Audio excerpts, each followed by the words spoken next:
தாராபுரத்தில் மாற்றுத்திறனாளிகள் விழிப்புணர்வு பேரணி வாக்குரிமை பிரச்சாரம். தாராபுரம் மார்ச் 25. திருப்பூர் மாவட்டம் தாராபுரம் தனி தொகுதியில் ஏப்ரல் 23 அன்று நடைபெறும் சட்டமன்ற தேர்தலுக்கான தயாரிப்புகள் விறுவிறுப்பாக நடந்து வருகின்றன. இதன் ஒரு பகுதியாக வாக்காளர்கள் அனைவரும் தவறாமல் வாக்களிக்க வேண்டும் என்பதையும் என் வாக்கு விற்பனைக்கு அல்ல என்பதையும் பொதுமக்களிடம் விழிப்புணர்த்தும் வகையில் திருப்பூர் மாவட்ட மாற்றுத்திறனாளிகள் நலத்துறையின் சார்பில் விழிப்புணர்வு பேரணி நடைபெற்றது. தாராபுரம் தேர்தல் அதிகாரியும் கோட்டாட்சியருமான ஃபெலிக்ஸ் ராஜா தலைமையில் இந்த பேரணி ஏற்பாடு செய்யப்பட்டது. தாராபுரம் தாசில்தார் ராமலிங்கம், மாற்றுத்திறனாளிகள் நலத்துறை அலுவலர் குழந்தைசாமி, வட்டார ஒருங்கிணைப்பாளர் சந்துரு ஆகியோர் முன்னிலையில் நிகழ்ச்சி நடைபெற்றது. ஃபெலிக்ஸ் ராஜா தனது அலுவலகத்தில் கொடியை அசைத்து பேரணியை தொடங்கினார். பொள்ளாச்சி சாலையிலிருந்து அமராவதி சிலை மத்திய பேருந்து நிலையம் வரை பேரணி நடைபெற்றது. மாற்றுத்திறனாளர்கள் விழிப்புணர்வு வாசகங்கள் எழுதப்பட்ட பதாகைகளை ஏந்தி வாக்குரிமை நம் உரிமை, வாக்கு விற்பனை செய்யாதீர்கள் போன்ற கோஷங்கள் எழுப்பினர். மாற்றுத்திறனாளிகள் நலத்துறை ஊழியர்களும் இதில் கலந்து கொண்டனர். இதில் துணை தாசில்தார் தேன்மொழி, கோட்டாட்சியின் நேர்முக உதவியாளர் சைலஜா, வருவாய் ஆய்வாளர் சுந்தரமூர்த்தி உள்ளிட்ட பலர் பங்கேற்றனர். தேர்தல் ஆணையின் பரந்த விழிப்புணர்வு முயற்சிகள். இந்திய தேர்தல் ஆணையம் 2026 தமிழ்நாடு சட்டமன்ற தேர்தல்களுக்காக முன்னெச்சரிப்பு அலர்ட் திட்டத்தை அறிமுகப்படுத்தியுள்ளது. இதன் கீழ் பணமூட்டை, மது, பொருட்கள் விநியோகம் போன்ற தேர்தல் குற்றங்களுக்கு எதிராக 24 மணி நேர தொடர் கண்காணிப்பு நடத்தப்படுகிறது. தமிழ்நாட்டில் 234 தொகுதிகளுக்கான வாக்காளர் பட்டியல் ஜனவரி 6 அன்று வெளியிடப்பட்டது. தாராபுரம் உள்ளிட்ட பகுதிகளில் 80% மேற்பட்ட வாக்காளர்கள் பதிவு செய்யப்பட்டுள்ளனர். மாற்றுத்திறனாளிகளுக்கான சிறப்பு ஏற்பாடுகளாக ரேம்புகள், பிரத்யேக வாக்குப்பெட்டிகள், உதவியாளர்கள் ஆகியவை ஏற்பாடு செய்யப்பட்டுள்ளன என தேர்தல் ஆணைய அதிகாரிகள் தெரிவித்துள்ளனர்.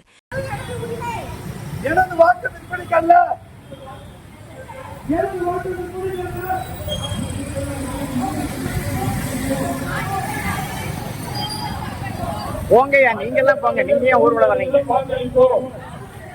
எனது ஓட்டு எனது வாக்கு உங்களுக்கல்ல. எனது வாக்கு எனது உரிமை. எனது வாக்கு விற்பனைக்கல்ல.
எனது வாக்கு விற்பனைக்கல்ல.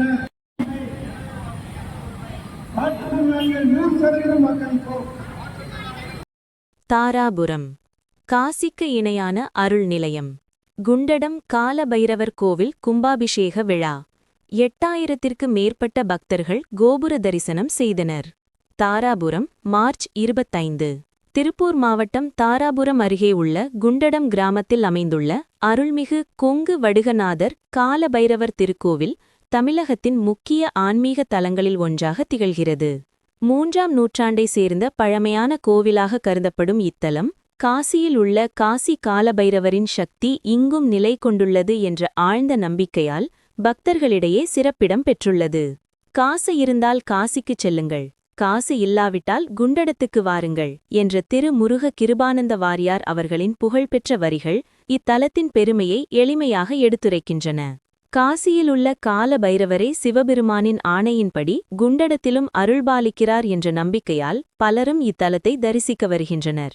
இந்நிலையில் மார்ச் 25 புதன்கிழமையன்று இக்கோவிலில் திருக்குட நன்னீராட்டு பெருவிழா கும்பாபிஷேகம் சிறப்பாக நடைபெற்றது.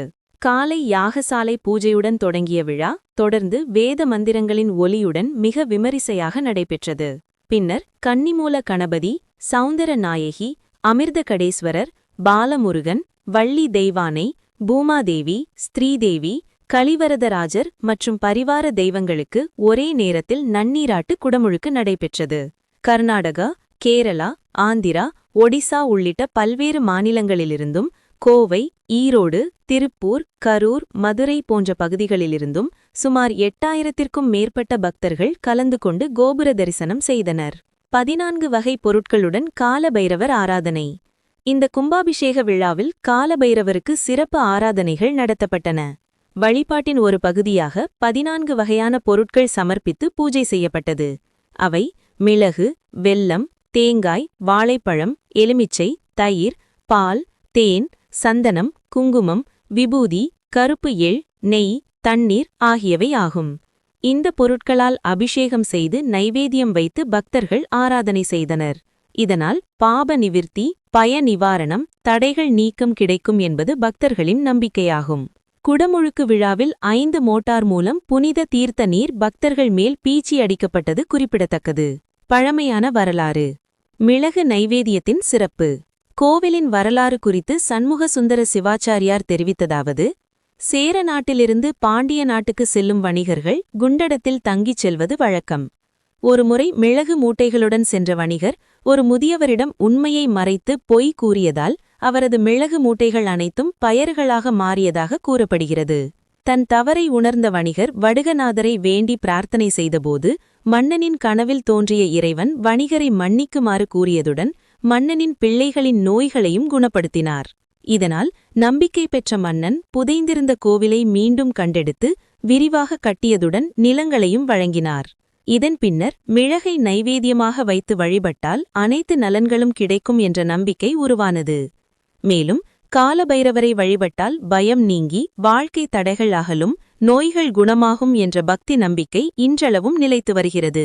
தேய்பிறை அஷ்டமி தினங்களில் காலபைரவருக்கு சிறப்பு அபிஷேகங்கள் நடைபெற்று சுற்றுவட்டார பகுதிகளிலிருந்து ஏராளமான பக்தர்கள் கலந்து கொண்டு வழிபடுவது இத்தலத்தின் இன்னொரு சிறப்பாகும். பேட்டிகள். திரு சண்முகசுந்தர சிவாச்சாரியார், திரு பைரவ சுப்பிரமணிய சிவாச்சாரியார்.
திருப்பூர் மாவட்டம் தாராபுரம் வட்டம் குண்டடம் அருள்மிகு சுத்தி வடுகநாத சுவாமி திருக்கோவிலில் மகா கும்பாபிஷேகமானது 18 வருடங்களுக்கு பிறகு இன்றைய தினம் புதன்கிழமை என்று பத்திரிகையிலே குறிப்பிட்ட வண்ணமாக வெகு விமரிசையாக நடைபெற்றது.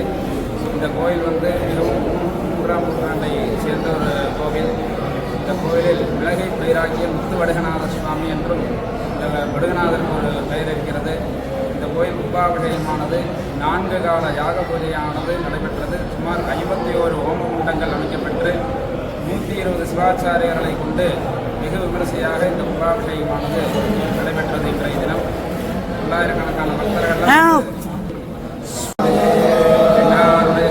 போற்றி என்னால் தமிழகத்தின் நிறைவா பரமனை மதித்திரா மங்கையானவன் முருகரையிலே அமர்ந்தானவன் அகத்தையும் கொண்டு தந்தமும் முருகர் வடுகனை வடுகநாத சுவாமி திருவடிகளை போற்றி போற்றி.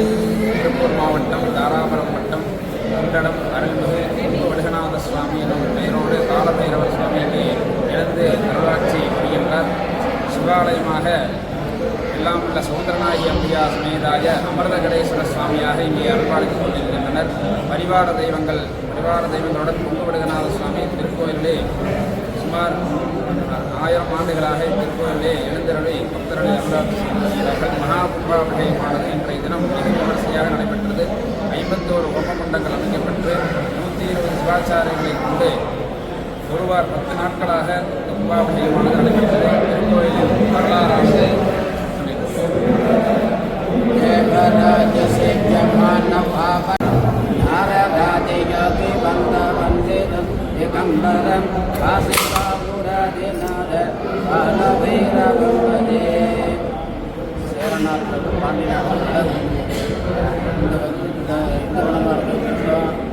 மாட்டு வண்டியில் வணிக சிட்டியார் கொண்டுட்டார்.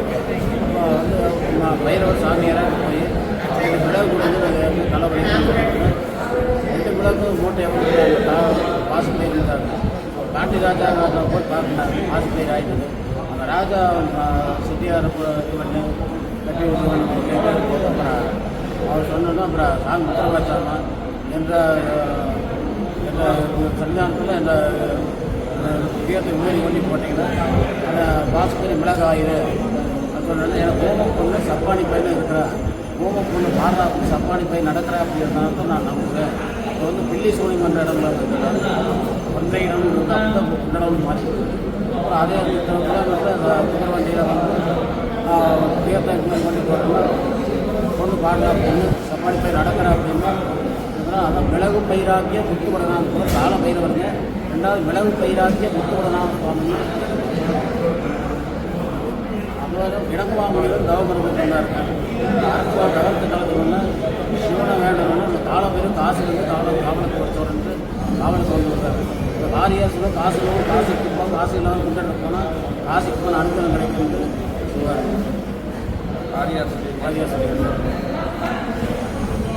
கோயிலில் வந்து பார்த்தீங்கன்னா சிறப்பு வழிபாடு நிறைய நடைபெற்று கொண்டிருக்கிறது. தேய்பிறை அஷ்டமி காலபைரவருக்கு வந்து சிறப்பாக நடந்து கொண்டிருக்கிறது.